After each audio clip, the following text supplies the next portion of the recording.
bien le private à tous. Aujourd'hui de l'action, il y en aura, et pour ça, on rentre directement dans le vif du sujet. Parlons d'un sport russe pratiqué par le président lui-même. Je parle du sambo. Le sambo, c'est comme la samba. Non, pas du tout en fait. A vrai dire, le sambo est un art martial qui ressemble pas mal au judo et à la lutte, sauf qu'il a son propre style. Le sport est apparu juste après la guerre impériale qui opposait la Russie et le Japon en 1905. Parmi les 3 pionniers à l'origine du sambo, il y a Viktor Spiridonov, qui est un ancien officier de l'armée durant la guerre en question. Il aura enseigné l'art martial durant une vingtaine d'années avant de mourir dans des circonstances inconnues. On appelait le sambo lutte soviétique de style libre, et il était dédié principalement au NKVD et aux membres de l'armée. Bref, un truc de warrior quoi. Самбо это вообще, в принципе, молодой вид спорта относительно, да. Он образовался где-то в 30-х, 20-х годах, и само название самбо, оно было, его вообще как такового не было. Была просто борьба вольного стиля. Если у нас дзюдо переводится легкий путь, да, что-то такое, то самбо переводится немножко по-другому, самозащита без оружия. И эти периоды времени он был вообще в принципе применен только в спецвойсках и войсках специального назначения и в органах внутренних дел.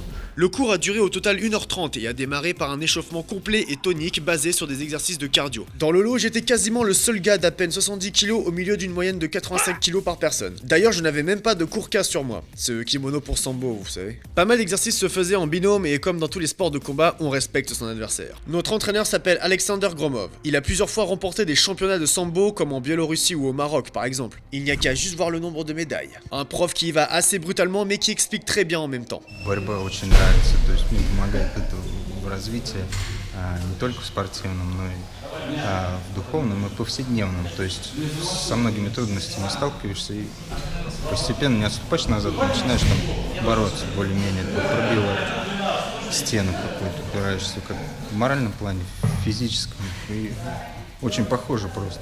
В повседневной жизни мне это помогает в том, что банальное занятие спортом в спортзале и даже дышится легче.